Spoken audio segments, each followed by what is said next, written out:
আমি রোজ বাড়ি ফেরার সময় তোর সামনে 5 মিনিট দাঁড়াই। সবাই ভাবে খুব ভালো বন্ধু, তো ভীষণ ভালোবাসি তোকে, কিন্তু সেটা সত্যি না রে, সেটা সত্যি না। আমি তো তোর কাছে রোজ ক্ষমা চাই, রোজ। আজ থেকে 10 বছর আগে ঘটনাটা ঘটে যাওয়ার জন্য আমি তোর কাছে রোজ ক্ষমা চাইতে আসি, রোজ। সেই দিন সেই দিন এইখানে দাঁড়িয়ে তুই, আমি, আমরা সবাই মিলে একসাথে দাঁড়িয়ে গল্প করছিলাম। আর ঠিক সেই সময় জানতে পারলাম কাউন্সিলরের ছেলে সৌরভ গুপ্ত নাকি পাশের পাড়ার একটা মেয়েকে রেপ করেছে, আর পুলিশ কোনো কিছু করছে না। রাগে আমার মাথা গরম হয়ে গেল। আমি বললাম, এর একটা প্রতিবাদ করতেই হবে। যতক্ষণ না পুলিশ ওকে অ্যারেস্ট করছে ততক্ষণ আমরা ওর বাড়ি ঘেরাও করে রাখবো।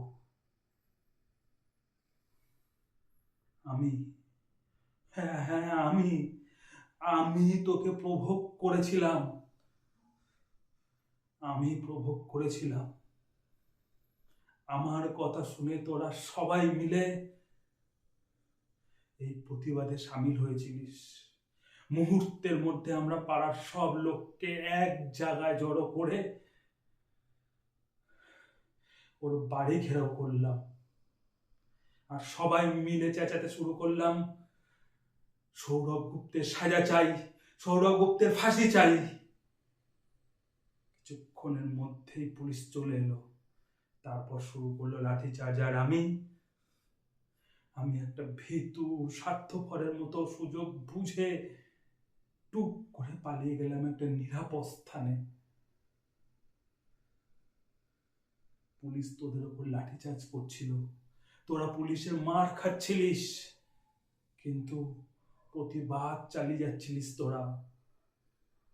আর আমি দূর থেকে শুধু দেখেই গেলাম।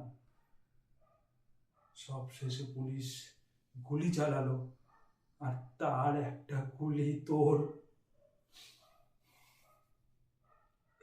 তোর এইখানে এসে লাগলো বন্ধু, তোর এইখানে এসে লাগলো। তুই মাটিতে পড়ে গেলি, যন্ত্রণায় ছটফট করতে লাগলি তুই। আমি শুধু আমি শুধু দেখেই গেলাম। যন্ত্রণায় ছটফট করতে করতে তুই নিস্তেজ হয়ে পড়লি। এক সময় তোর শরীরটা নিথর হয়ে গেল। আমি কিচ্ছু করতে পারলাম না, কিচ্ছু না।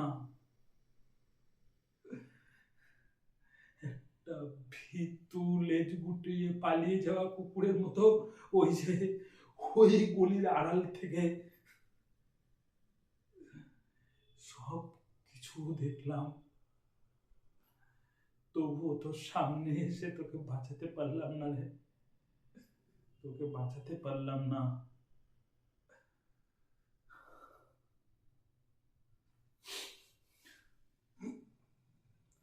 আমায় আমায় ক্ষমা করে দিস হেমন্ত, আমায় ক্ষমা করে দিস তুই, আমাকে ক্ষমা করে দিস।